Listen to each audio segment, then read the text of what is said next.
नमस्कार दोस्तों, मैं दीप बोगना स्वागत करता हूं आपका अपने YouTube चैनल पे। इसका नाम है स्टडी इन दीप से एम्पायर।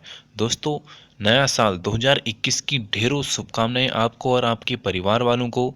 आज का जो हमारा वीडियो है ये बेसिकली प्रीवियस ईयर पॉलिटी पे रहेगा, जिसमें कि मैं आपको 30 प्रीवियस ईयर क्वेश्चंस बताऊंगा पॉलिटी के।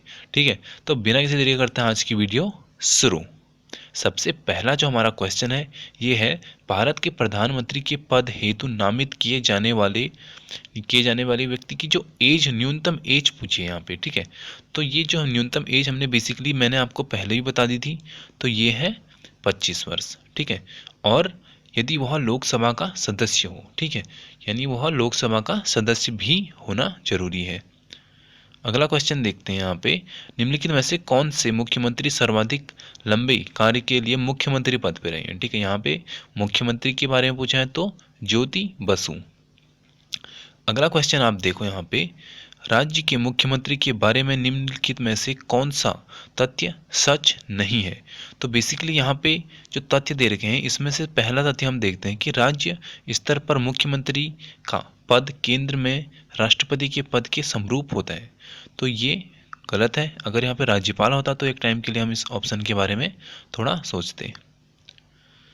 अगला क्वेश्चन देखो आप यहाँ पे, भारत में किसी राज्य के राज्यपाल के रूप में नियुक्ति के लिए निर्धारित न्यूनतम आयु सीमा। तो ये जो न्यूनतम आयु सीमा है ये कितने वर्ष है, राज्यपाल के लिए 35 वर्ष।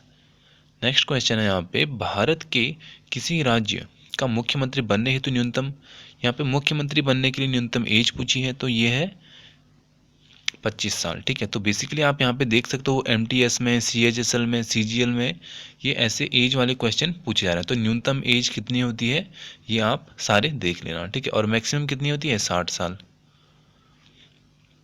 एक भारतीय राज्य की प्रथम महिला मुख्यमंत्री, तो यहाँ पे पूछा गया है कि यानी किसी भारत के किसी राज्य की पहली महिला मुख्यमंत्री के बारे में पूछा गया है, तो ये है सुचेता कृपलानी, उत्तर प्रदेश की। ठीक है, SSC JEE के एग्जाम में ये क्वेश्चन पूछा गया था। भारत में राज्यपाल की नियुक्ति कौन करता है, तो ये करते हैं राष्ट्रपति महोदय। ये SSC CPO में पूछा गया है। CGL का भी एक क्वेश्चन उठा लेते हैं, भारत में लेफ्टिनेंट गवर्नर, तो लेफ्टिनेंट जो गवर्नर होता है वो केंद्र शासित प्रदेश के नाम मात्र के प्रमुख के रूप में कार्य करते हैं। ठीक है, तो ये क्या करते हैं, केंद्र शासित जो प्रदेश होते हैं वहाँ पे नाम मात्र रहता है, बस ये एक नाम के हैं, जैसे कि हमारे देश में राष्ट्रपति के हैं, नाम मात्र के प्रमुख हैं। ठीक है, सेम चीज़ इनके लिए भी हो जाती है। अगला देखो आप, द्विसंसदीय विधानसभा का मतलब क्या है।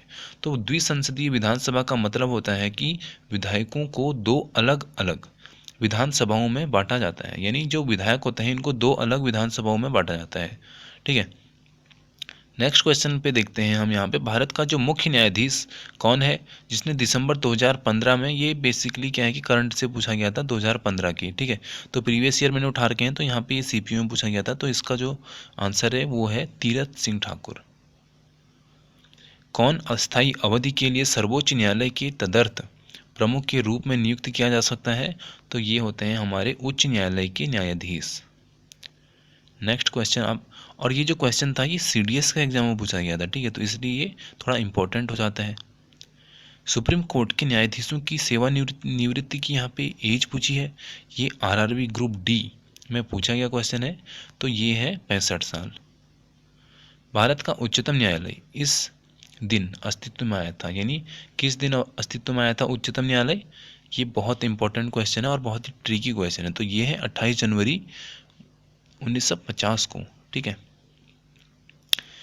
अगले क्वेश्चन की ओर बढ़ने से पहले अगर आपने मेरा चैनल सब्सक्राइब नहीं किया है तो कृपया चैनल सब्सक्राइब कर दें दोस्तों, क्योंकि यहाँ पे मैं बेसिकली प्रीवियस ईयर की बहुत सी वीडियो मैंने अपने चैनल पे डाल रखी है। अगर आपको हिस्ट्री पढ़नी है तो बेस्ट हिस्ट्री का मैंने वहाँ पे सीरीज डाल रखी है, आप मेरे चैनल पर जाके हिस्ट्री की प्रीवियस ईयर सेट उठा सकते हो और एक एक करके कर सकते हो उनको। ठीक है, सॉल्व।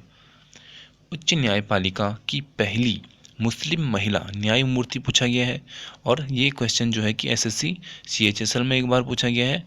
ठीक है, तो इसका आंसर क्या है, इसका आंसर देखो ये है न्यायमूर्ति M फातिमा बीबी।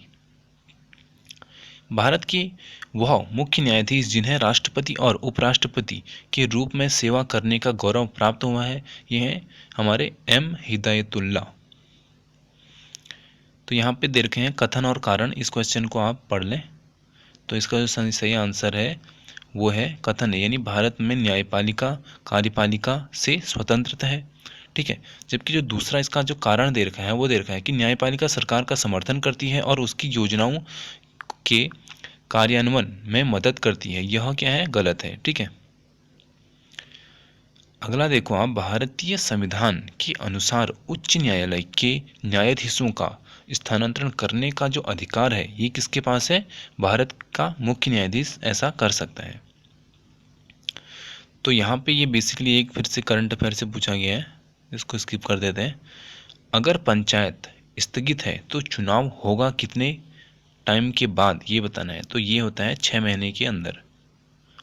लोकतंत्र और विकास के लिए पंचायती राज संस्थाओं के पुनः स्थापना के लिए राजीव गांधी द्वारा 1986 में गठित समिति का नाम पूछा गया है, बहुत इंपॉर्टेंट है।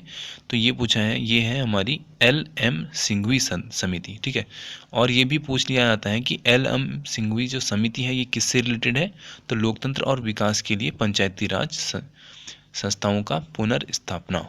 ठीक है, और कब गठित हुई थी, 1986 में। 3 क्वेश्चन यहाँ पे आपके कवर हो रहे हैं। किसने गठित करवाई थी, राजीव गांधी द्वारा। 4 क्वेश्चन हो गए। अगला फिर से करंट से, इसको स्किप करते हैं। हरियाणा पंचायती राज, तो ये 2015 में एक बिल निकला था, तो ये क्या है, मैट्रिक। इसका आंसर देख लेना आप कि ये करंट से है, तो करंट से अभी ये क्वेश्चन हमको पढ़ के कोई बेनिफिट है नहीं, तो इनको मैं आपको बेसिकली नहीं बता रहा हूँ। ठीक है, किस अनुच्छेद के अनुसार वैध कारणों के आधार पर राज्यों के राष्ट्रपति का शासन लागू किया जा सकता है, तो ये है 356 अनुच्छेद। राजस्थान में लगभग 93% आदिवासी महिलाएं सरपंच के पद के लिए चुनाव नहीं लड़ सकती हैं क्योंकि ये पर्याप्त रूप से शिक्षित नहीं है। शिक्षा संबंधी आवश्यक जो योग्यता है वो क्या है यहाँ पे, तो वो है क्लास 5, यानी कक्षा 5 अगर आप पास हो तो आप वहाँ पे जो है कि सरपंच के लिए चुनाव के पद के लिए उठ सकते हो। लेकिन वहाँ पे जो महिलाएं होती हैं वो बेसिकली 5 तक भी पढ़ी नहीं होती हैं, इसलिए वो नहीं उठ सकती हैं, वहाँ पे चुनाव नहीं लड़ सकती हैं। तो ये वेस्ट बंगाल में एक बार पूछा गया था। अगला जो क्वेश्चन है ये है, भारत में आपातकाल की घोषणा कौन करता है, तो आई थिंक ये आपको पता होगा, राष्ट्रपति करता है।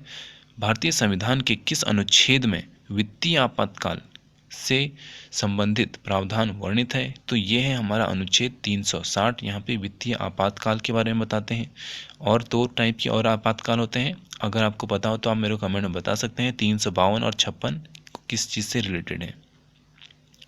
भारतीय संविधान की प्रस्तावना में किस संशोधन के अनुसार संशोधन किया जाता है, तो ये है हमारा 42वां संविधान संशोधन।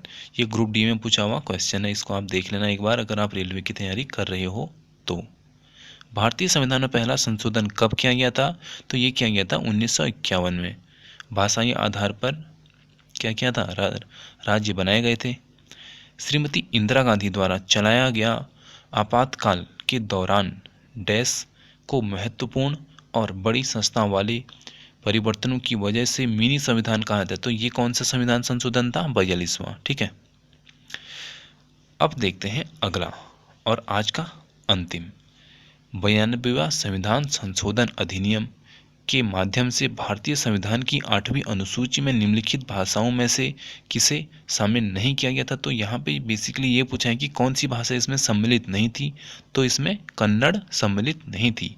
ठीक है दोस्तों, तो आई थिंक मैंने आपको आज लगभग 30 के अराउंड क्वेश्चंस कवर करवा दिए हैं। तो नए साल पे इतनी डोज आपके लिए काफ़ी है। तो मिलते हैं आपको अगली वीडियो में, जिसमें मैं आपको 101 से लेके आगे थोड़ा क्वेश्चंस बताऊंगा।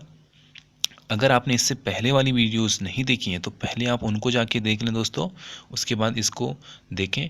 और प्रीवियस ईयर सेट जो भी हैं आप इनको करके ज़रूर जाएं, क्योंकि ये बेसिकली अभी क्या है कि एसएससी के पास क्या है कि क्वेश्चंस नहीं बचे हैं पूछने के लिए, तो वो वापस हमने प्रीवियस ईयर की ओर आ रहा है, या वो यूपीएससी में जो क्वेश्चन पूछे गए हैं उन्हीं को पूछ ले रहा है। ठीक है, तो प्रीवियस ईयर आप सारे पढ़ के जाएँ, यहाँ से आपको बहुत बेनिफिट मिलेगा। तो मिलते हैं आपको अगली वीडियो में, तब तक के लिए जय हिंद, जय भारत।